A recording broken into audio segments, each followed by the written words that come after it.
Hello, welcome to can studies. Current affairs जो हम discuss कर रहे हैं उसमें से जो आज हम देखेंगे 4th to 6th of October 2020 के लिए करंट अफेयर्स का एमसीक्यू। इसमें हम 20 आपके क्वेश्चंस करेंगे। ठीक है, तो ये इसमें 20 क्वेश्चंस करेंगे। फर्स्ट क्वेश्चन है कि I shall work for an India in which the poorest shall feel that it is their country in whose making they have an effective voice. This famous statement is of. तो ये famous statement किसका है? महात्मा गांधी का। तो महात्मा गांधी जी का जो है अभी हमने हाल में ही 151 ईयर्स उनके वर्थ के हो गए।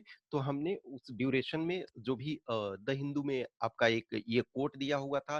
देखो, जब भी आज के डेट में चीजें ये हो गई है कि कहीं ना कहीं सोशल मीडिया कम्युनिकेशन ये सारी चीजें, तो हाईलाइट चीजों को किया जा रहा है। कहीं ना कहीं चीजों को हम फॉलो करें या ना करें, मेजोरिटी ऑफ केसेस में फॉलो नहीं किया जाता है, बट हमें करना चाहिए क्योंकि गांधी जी, लाल बहादुर शास्त्री, फॉर्चुनेटली लाल बहादुर शास्त्री जी का भी बर्थ एनिवर्सरी सेम डे पड़ता है 2 ऑफ अक्टूबर को। तो हमें इन पर्सन्स को सिर्फ कोर्ट से ही जानना और चीजों को नहीं, लेकिन हमें फॉलो भी करना चाहिए। तो ये इनका ए है कि इनका ये कहना है इसमें कि जो भी है, हर पर्सन जिसने भारत के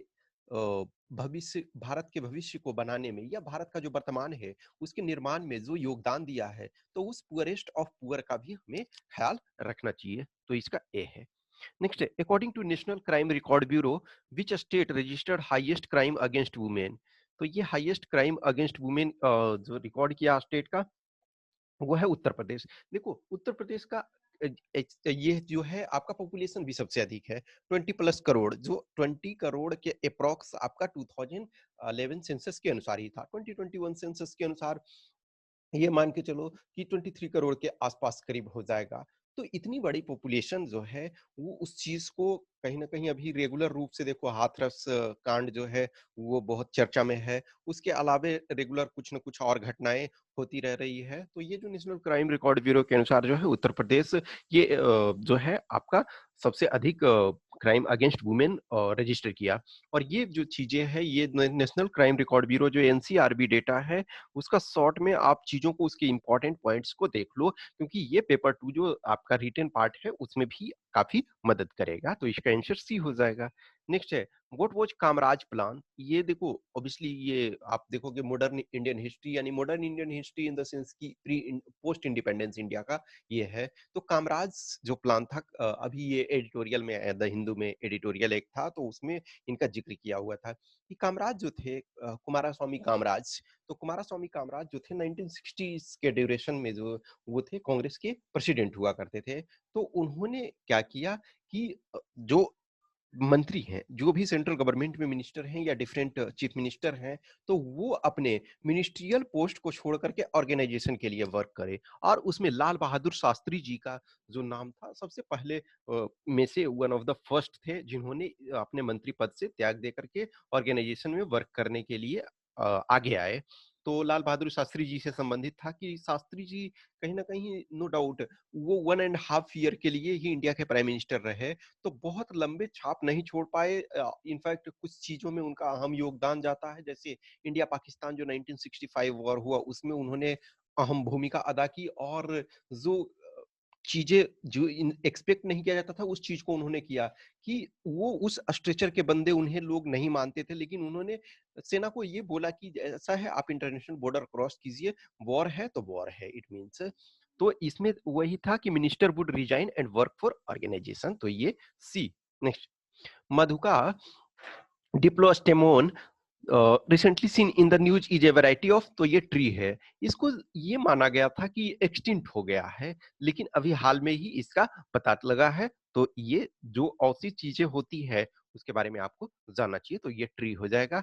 नेक्स्ट है, new Caledonia, a French overseas territory recently seen in the news is located in. तो यहाँ देखो, ये इस वजह से फ्रांस देखा जाए तो France as a area wise जो है वो रिलेटिवली उसका नंबर बहुत बाद आता है।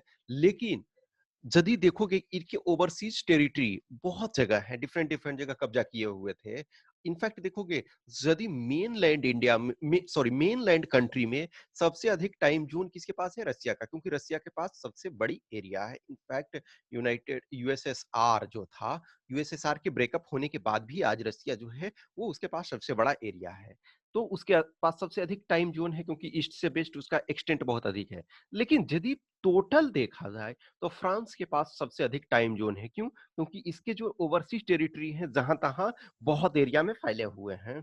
तो ये भी चीज आप ध्यान रखना कि सबसे अधिक यदि टाइम जोन किसी कंट्री के पास है तो वो फ्रांस का है। लेकिन मेनलैंड में बोलेगा तो उसका रसिया होगा। तो ये जो अभी यहाँ रेफरेंडम अभी हाल में कंडक्ट करवाया गया, तो ये सिचुएटेड जो है आपका साउथ पैसिफिक ओशन में सिचुएटेड है। तो इसका आंसर आपका हो जाएगा बी। नेक्स्ट है, in India which state has highest mangrove cover? तो ये मैंग्रोव वगैरह बीच बीच में रेगुलर आपका पूछते रहता है और न्यूज़पेपर में अभी था। तो ये आपका जो हाईएस्ट मैंग्रोव कवर जो है वो आपका वेस्ट बंगाल में है। और अभी जैसे देखो साइक्लोन अम्फन और डिफरेंट जो आपके ट्रॉपिकल साइक्लोन्स वगैरह आते रहते हैं, तो कहीं ना कहीं जो मैंग्रोव्स हैं वो एक तरह से प्रोटेक्टिव बैरियर का काम करते हैं। तो इसका ए आंसर हो जाएगा। Next, at present offset clause is of 30% for defence deal above. तो देखो, डिफेंस डील में जो भी होता है, जैसे आपका राफेल में चला, तो उसमें 30% जो है, यानी कि मान के चलो इंडिया और फ्रांस के बीच राफेल का डील हुआ, तो जितना का भी डील है उसका 30% जो है वो इंडिया में इन्वेस्ट करने का प्रोविजन है। तो वो जो है इनिशियली देखोगे तो वो 300 करोड़ का रखा गया था कि 300 करोड़ से ऊपर का जो डील होगा डिफेंस डील, उसमें रखा जाएगा कि ऑफसेट क्लॉज 30% का। लेकिन देखो, धीरे धीरे जो भी इन्फ्लेशन और जो मनी का जो वैल्यू एक तरह से कम होता जा रहा है, तो उस चीज को लिमिट को बढ़ा करके आज के डेट में उसको कर दिया गया है 2000 करोड़। यानी 2000 करोड़ से ऊपर का कोई भी डिफेंस डील होगा तो उसमें 30% ऑफसेट क्लाउज होगा, यानी कि उसको इन्वेस्टमेंट इंडिया में करना होगा। तो इसका आपका डी हो गया। नेक्स्ट है फेमा। तो ये आपका फॉरेन एक्सचेंज मैनेजमेंट एक्ट। तो ये एक्ट कब आया? 1 जून 2000 में ये एग्जिस्टेंस में आया। इसके पहले FERA था, फेरा। तो देखो, फॉरेन एक्सचेंज रेगुलेशन एक्ट, इसके तहत जो भी वायलेशन किया जाता था उसे क्रिमिनल एक्ट के तहत डील किया जाता था। लेकिन फेमा में जो है वो आपका सिविल रॉन्ग के केस में उसको दर्ज किया जाता है। तो ये 2000 में आया, 1 जून 2000 में। और देखो, जो फेमा फेरा चल रहा था, तो यानी कि जो 2000 में आ गया ये फेमा, लेकिन 2000 तक जो केसेस थे पेंडिंग, उसे निपटाने का 2002 तक रखा गया कि उसे फेरा के तहत हम निपटा लें। तो ये फेरा और फेमा जो FCRA है, FCRA पे हम ऑलरेडी क्वेश्चन डिस्कस कर चुके हैं। तो FCRA के संबंध में चीजों को ये दिया हुआ था, तो इसका बी हो जाएगा। नेक्स्ट है, data governance quality index is an initiative of. तो ये है नीति आयोग। डेटा पर अभी देखोगे कि डेटा से रिलेटेड जो कानून है, डिफरेंट चीजें हैं, उसको आप अच्छे तरीके से, क्योंकि जो है आपका फोर्थ इंडस्ट्रियल रेवोल्यूशन है, उसमें डेटा आपका इंपॉर्टेंट, आर्टिफिशियल इंटेलिजेंस और डेटा, ये आर्टिफिशियल इंटेलिजेंस, डेटा, ये सारी चीजों को कंसेप्ट आपका जितना क्लियर रहेगा उतना अच्छा। कम से कम आप मान के चलो 2 क्वेश्चन पक्का ये रहना है। तो इसका ए हो जाएगा। नेक्स्ट आपका है एक्सरसाइज बोंगो सागर। तो exercise bongo Sagar naval exercise between Indian navy and navy of, तो ये बांग्लादेश, नाम ही है बोंगो सागर। नेक्स्ट है, Jal Jeevan Mission aims at the universal coverage of tap water to every household by which year? तो ये 2024। Next है, consider the following statements on 22 October, sorry, on 2 October 2020 Swachh Bharat दिवस was celebrated. हाँ, गांधी जी के बर्थ एनिवर्सरी पे स्वच्छ भारत दिवस मनाया गया। On this day Swachh Bharat awards were presented by department of drinking water and sanitation. ये भी सही है। तो ये सी, देखो 6 ईयर पहले जब प्रधानमंत्री नरेंद्र मोदी 2004 में पावर में आए, सॉरी 2014 में पावर में आए, तो उन्होंने ये लक्ष्य रखा कि गांधी जी का जब यानी कि 150 बर्थ एनिवर्सरी जब मनाया जाएगा, यानी 2019 में, तो तब तक भारत को हमें स्वच्छ करना है। अभी देखो ODF प्लस और ODF प्लस प्लस पे लक्ष्य किया जा रहा है, यानी ओपन डेफिकेशन फ्री और डिफरेंट सैनिटेशन चीजें। तो इसमें के तहत राज्यों को जो आपके जिले को, ग्राम पंचायत को अवार्ड दिया जा रहा है, दिया गया इन द सेंस कि जो भी जिन्होंने जो स्वच्छ भारत मिशन के तहत बहुत अच्छा काम किया, एग्जेम्पलरी वर्क किया। तो इसका दोनों स्टेटमेंट हो जाएगा सी। Next, consider the following statements about Shipping Corporation of India. It was established in 1961. First statement सही है. Second, in 2008 it was awarded Navratna status. हाँ सही है ये भी. सी अब देखो ये यदि देखा जाए तो ओल्ड है, लेकिन अब लगेगा आपको कि क्यों ये पूछा जा रहा है. तो गवर्नमेंट ऑफ इंडिया इसे प्राइवेटाइज करने के लिए, यानी कि इसमें स्ट्रेटेजिक अपनी सेलिंग जो शेयर है, गवर्नमेंट की हिस्सेदारी है, उसको सेल कर रही है. तो उस चलते ये न्यूज में है. तो इसका सी हो जाएगा. नेक्स्ट है wild life week every year is celebrated between. तो ये अक्टूबर 1 एंड 8. नेक्स्ट है true democracy or the swaraj of the masses can never come through untruthful and violent means. This famous statement is of.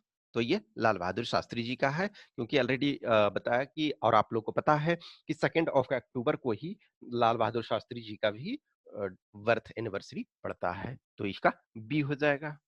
Next आपका है back to village programme is related to which among the following. तो ये है Jammu and Kashmir. अभी जो है back to village वो 3.0 start किया गया है.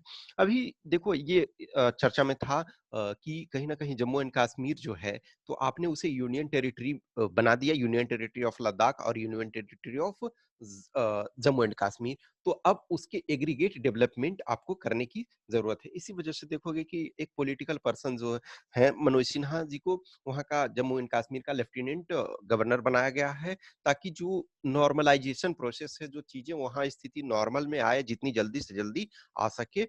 और मनोज सिन्हा जी ने अभी बहुत अच्छी बात ये बोली है कि जो हम वायलेंस है उसको सेलेक्टिव क्रिटिसिज्म नहीं कर सकते हैं, क्योंकि ऐसा नहीं है कि एक तरफ के लोग का वायलेंस हो रहा है, वायलेंस किसी भी फॉर्म में वो चीजें गलत है.